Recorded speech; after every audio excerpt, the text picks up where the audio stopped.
Can I start? Start చేయొచ్చా?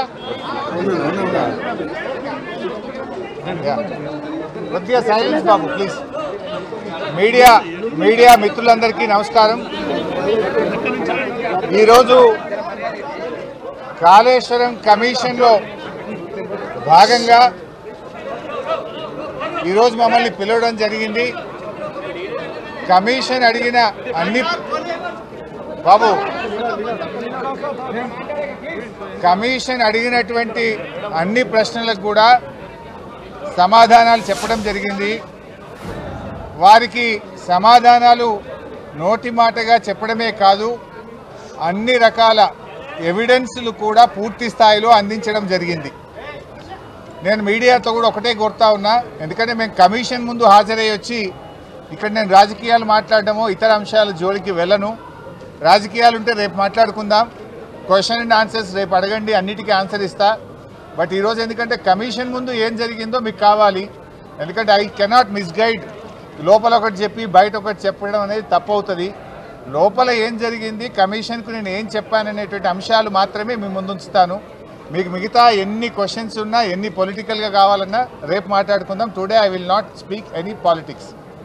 ముఖ్యంగా మొట్టమొదలు తమ్మిడిహట్టి నుంచి మేడిగడ్డకు ఎందుకు మార్చారు అనే దాని మీద చాలాసేపు డిస్కషన్ జరిగింది. దానికి నేను సవివరంగా సమాధానం చెప్పడం జరిగింది. ముఖ్యంగా కొత్తగా ఏర్పడ్డ తెలంగాణ ప్రభుత్వం తమ్మిడిహట్టి దగ్గరే దాన్ని కట్టడానికి అన్ని రకాల ప్రయత్నం చేశాము. నేను ఇరిగేషన్ మంత్రి అయినప్పుడు రివ్యూ చేసుకుంటే ప్రాణహిత చేవెళ్ల ప్రాజెక్టును 7 భాగాలు 28 ప్యాకేజీలుగా నిర్ణయించి టెండర్లు పిలిచి పనులు ప్రారంభించారు. హెడ్ దగ్గర పని స్టార్ట్ చేయకుండా తోకల దగ్గర పని స్టార్ట్ చేసింది. ఎక్కడైతే నీళ్లు డ్రా చేయాలో, ఎక్కడైతే తమ్మిడిహట్టి దగ్గర నుంచి నీళ్లు తేవాలో అక్కడి నుంచి పని ప్రారంభించకుండా ఎక్కడెక్కడో కాలువలు టన్నెలు తవ్వారు. సో నేను ఇరిగేషన్ మంత్రి అయిన తర్వాత రివ్యూ చేసి, మరి ఈ ప్రాజెక్టులో ఆల్రెడీ ఖర్చు జరిగింది కదా, దీన్ని కొనసాగించాలని అప్పటి మహారాష్ట్ర కాంగ్రెస్ ప్రభుత్వానికి మేము కన్సల్ట్ చేశాం. హసన్ మిష్రిఫ్ గారు కర్ణాటక ఇరిగేషన్ మినిస్టర్గా ఉంటే ఆయన దగ్గరికి ప్రభుత్వం ఏర్పడ్డ నెల రోజులకే వెళ్ళి, మీరు దయచేసి మాకు అనుమతి ఇవ్వండి, మేము ఇక్కడే మహారాష్ట్ర ప్రభుత్వానికి మేము కోరాం, దయచేసి మాకు అనుమతి ఇవ్వండి, మేము మా వాళ్ళు మాకంటే ముందున్న ప్రభుత్వం మరి తమ్మిడిహట్టిని నిర్ణయించుకొని ఆల్రెడీ పనులు ప్రారంభించారు, 28 ప్యాకేజీలకు టెండర్లు పిలిచారు, మమ్మల్ని ఇక్కడ కట్టుకోవడానికి అనుమతి ఇవ్వండి అని అప్పటి మహారాష్ట్ర కాంగ్రెస్ మంత్రి, నీటిపారుదల శాఖ మంత్రి హసన్ మిష్రిఫ్ గారిని కోరాం. ఆ మినిట్స్ ఆఫ్ ద మీటింగ్ కూడా కమిషన్కి అందించాను. ఆనాడు ఇరిగేషన్ మంత్రిగా ఉన్నటువంటి మిష్రిఫ్ గారు చాలా స్పష్టంగా ఏం చెప్పిందంటే, మేము 7 ఏళ్లుగా ఇక్కడ కట్టడానికి ఒప్పుకోలేదు, మా రాష్ట్రంలో ధర్నాలు ఉద్యమాలు జరుగుతూ ఉన్నాయి, మేము 152 మీటర్ల దగ్గర ఒప్పుకోలేము. ఈ విషయం మీద మా ముఖ్యమంత్రి పృథ్వీరాజ్ చౌహాన్ గారు మీ ముఖ్యమంత్రి కిరణ్ కుమార్ రెడ్డికి ఇప్పటికే లేఖ రాశారు అని ఆ లేఖ నాకు అందించారు. ఆ లేఖను ఇప్పుడు కమిషన్ దృష్టికి తీసుకుపోయాను నేను. ఆ లేఖలో ఏముందంటే, మీకు మీరుగా నిర్ణయించుకొని పనులు ప్రారంభిస్తే మీరు చేసే ఖర్చు, మీరు చేసే డబ్బు ఏదైతే ఖర్చు చేస్తుందో అదంతా వృధాగా మారే అవకాశం ఉంది అని పృథ్వీరాజ్ చౌహాన్ గారు మన రాష్ట్ర ముఖ్యమంత్రికి రాసిన లేఖను ఆనాటి కాంగ్రెస్ మంత్రి నాకు ఇచ్చారు. అంటే మీరు ఇట్లా పోతున్నారు, ఇది తప్పు అనే విషయం, ఆ విషయం కూడా కమిషన్ దృష్టికి తీసుకుపోయాం. ఎట్ ద సేమ్ టైం ఒక 5-6 మీటింగ్లు జరిగినాయి మహారాష్ట్ర తెలంగాణ మధ్య. 5-6 మీటింగ్లు మినిస్టర్ లెవెల్లో, ఇంజనీర్ల లెవెల్లో, ఫైనల్గా ముఖ్యమంత్రి కేసీఆర్ గారు స్వయంగా మహారాష్ట్రకు వచ్చి మహారాష్ట్ర ముఖ్యమంత్రి ఫడ్నవీస్ గారితో జరిగిన చర్చల మొత్తం సారాంశాన్ని వారికి చెప్పే ప్రయత్నం చేశాం. ఎందుకంటే అనేక ప్రయత్నాలు చేశాం. మహారాష్ట్రలో కాంగ్రెస్ ప్రభుత్వంపై బీజేపీ ప్రభుత్వం వచ్చింది. అప్పుడు గిరీష్ మహాజన్ గారు నీటిపారుదల శాఖ మంత్రిగా ఉంటే 2015 జనవరిలో నేను వెళ్ళి గిరీష్ మహాజన్ గారిని కూడా, మీరు ఎంత నష్టపరిహారం అడిగినా ఇస్తాము, దయచేసి మాకు ఉద్యమాల్లో నుంచి వచ్చిన ప్రభుత్వం, నీళ్ల కోసమే తెలంగాణ ఉద్యమం జరిగింది, నీళ్లే మాకు జీవాధారం, మాకు తమ్మిడిహట్టి దగ్గర అనుమతించండి అని గిరీష్ మహాజన్ గారిని కూడా కోరాం. ఆయన కూడా ససేమిరా అన్నారు. అప్పుడు మన రాష్ట్ర ముఖ్యమంత్రి కేసీఆర్ గారు స్వయంగా మహారాష్ట్రకు వచ్చి అక్కడ మహారాష్ట్ర రాజ్భవన్లో విద్యాసాగర్ రావు గారి గవర్నర్ గారి సమక్షంలో మహారాష్ట్ర ముఖ్యమంత్రి ఫడ్నవీస్ గారిని 17 ఫిబ్రవరి 2015 రోజు తమ్మిడిహట్టి దగ్గర బ్యారేజ్ కట్టడానికి అనుమతి ఇవ్వండి అని అనేక రకాలుగా కేసీఆర్ గారు మహారాష్ట్ర ప్రభుత్వాన్ని మహారాష్ట్ర ముఖ్యమంత్రి గారికి విజ్ఞప్తులు చేశారు. అయినా వారు ససేమిరా అన్నారు.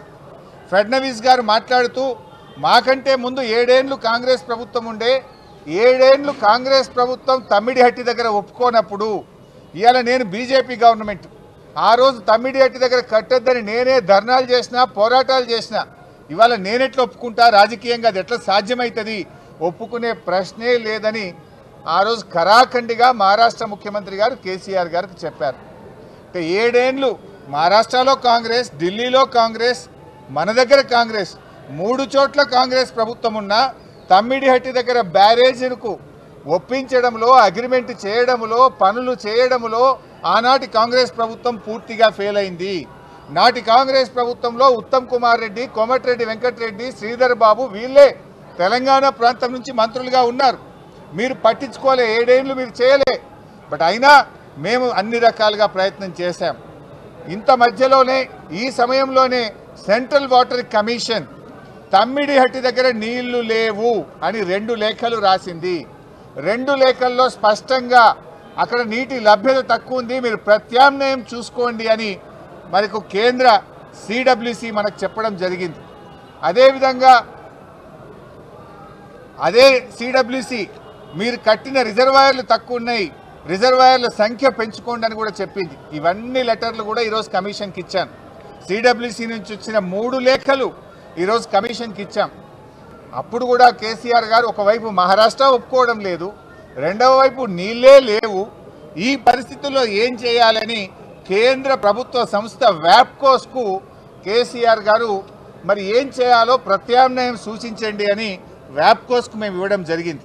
వ్యాప్కోస్ ఎవరో అల్లాటప్ప సంస్థ కాదు, అది సిడబ్ల్యూసిలో అంతర్భాగము, కేంద్ర జలవనరుల శాఖలో అంతర్భాగము.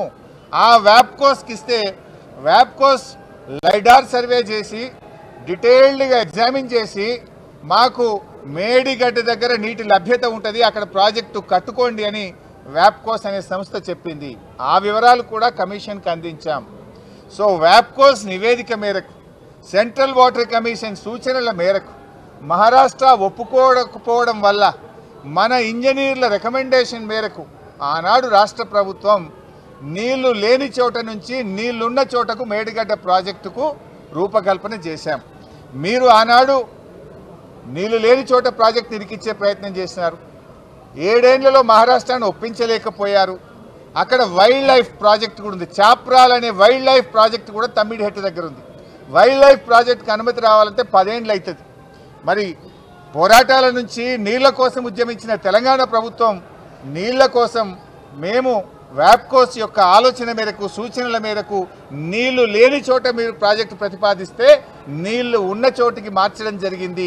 ఎందుకు మార్చామనేది documents, evidences, meeting minutes, central water commission లెటర్లు, మహారాష్ట్ర ముఖ్యమంత్రి రాసిన లెటరు అన్నింటినీ కూడా కమిషన్కు పూర్తి ఆధారాలతో సహా సమర్పించడం జరిగింది. ఎందుకు మార్చవలసి వచ్చిందో సవివరంగా చెప్పేటువంటి ప్రయత్నం మేము చేయడం జరిగింది.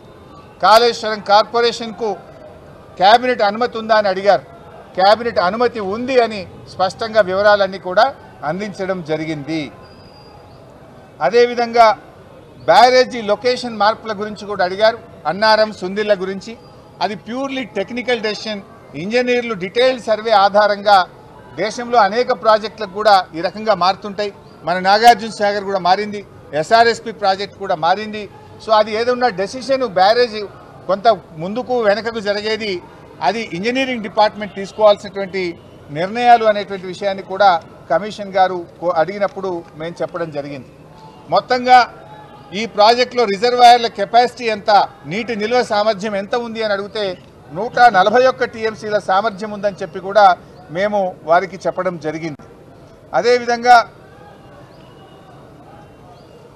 కాళేశ్వరంను కొంతమంది ఇవాళ పిచ్చి పిచ్చిగా కూలేశ్వరం అని మాట్లాడుతున్నారు. మొన్ననే నేను ప్రజెంటేషన్లో కూడా సవివరంగా చెప్పాను.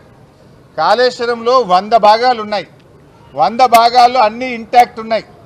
లైక్ ఇప్పుడు మనం మొన్న అనుకున్నట్టుగా 3 బ్యారేజీల్లో, అదేవిధంగా కాళేశ్వరంలో 16 రిజర్వాయర్లు, 19 సబ్స్టేషన్లు, 21 పంప్ హౌస్లు, 203 కిలోమీటర్ల గ్రావిటీ టనెల్లు, 98 కిలోమీటర్ల ప్రెషర్ మెయిన్స్, 1531 కిలోమీటర్ల గ్రావిటీ కెనాల్స్, ఇవన్నీ కూడా ఇంటాక్ట్ ఉన్నాయి. ఒకవైపు ముఖ్యమంత్రి గారు మొన్న పోయి గంధమల్లకు శంకుస్థాపన చేశారు. మరి గంధమల్లకు నీళ్ళు ఎక్కడి నుంచి పోతాయి? మల్లన్న సాగర్ నుంచి పోతాయి. మల్లన్న సాగర్ ఎక్కడిది? కాళేశ్వరంలో అంతర్భాగం. ఇంకొక వైపు హైదరాబాద్కు మూసీని సుందరీకరణకు నీళ్లు తెస్తా అంటున్నారు. ఎక్కడి నుంచి తెస్తా అంటున్నారు? మూసీకి హైదరాబాద్కు 30 టీఎంసీల నీళ్లు తెస్తామంటున్నారు. మల్లన్న సాగర్ నుంచి తెస్తామంటున్నారు. మల్లన్న సాగర్ ఎక్కడిది? కాళేశ్వరంలో అంతర్భాగం. అంటే ఇంత స్పష్టంగా ఒకవైపు ప్రభుత్వమే కాళేశ్వరం మీద ఆధారపడి హైదరాబాద్కు 30 టీఎంసీల నీళ్లు తేవడానికి టెండర్లు పిలుస్తుంది. ఇంకొక వైపు మల్లన్న సాగర్ మీద ఆధారపడ్డ గంధమల్లకు టెండర్లు పిలిచి ముఖ్యమంత్రి శంకుస్థాపన చేస్తారు. ఇంకొక వైపు కాళేశ్వరం కూలింది, కుప్పగూలింది, కాళేశ్వరం లేదంటారు. అంటే ఇవాళ ప్రభుత్వం డొల్లతనం పూర్తిగా బయటపడ్డది. ఎప్పటికైనా కాళేశ్వరమే తెలంగాణకు లైఫ్ లైన్, జీవధార అనేది ఇవాళ ప్రజలకు స్పష్టమైంది. కమిషన్ ముందు కూడా చాలా వివరంగా అన్ని కూడా మేము ఏది నోటి మాటగా చెప్పలే, విత్ డాక్యుమెంటరీ ఎవిడెన్స్, సాక్ష్యాధారాలతో సహా గత ప్రభుత్వంలో తీసుకున్న నిర్ణయాలు, సిడబ్ల్యూసి రిపోర్ట్లు, వ్యాప్కోస్ రిపోర్ట్లు, కేబినెట్ నిర్ణయాలు అన్నీ కూడా ఆధారాలతో సహా కమిషన్ కోరిన విధంగా మేము సబ్మిట్ చేయడం జరిగింది.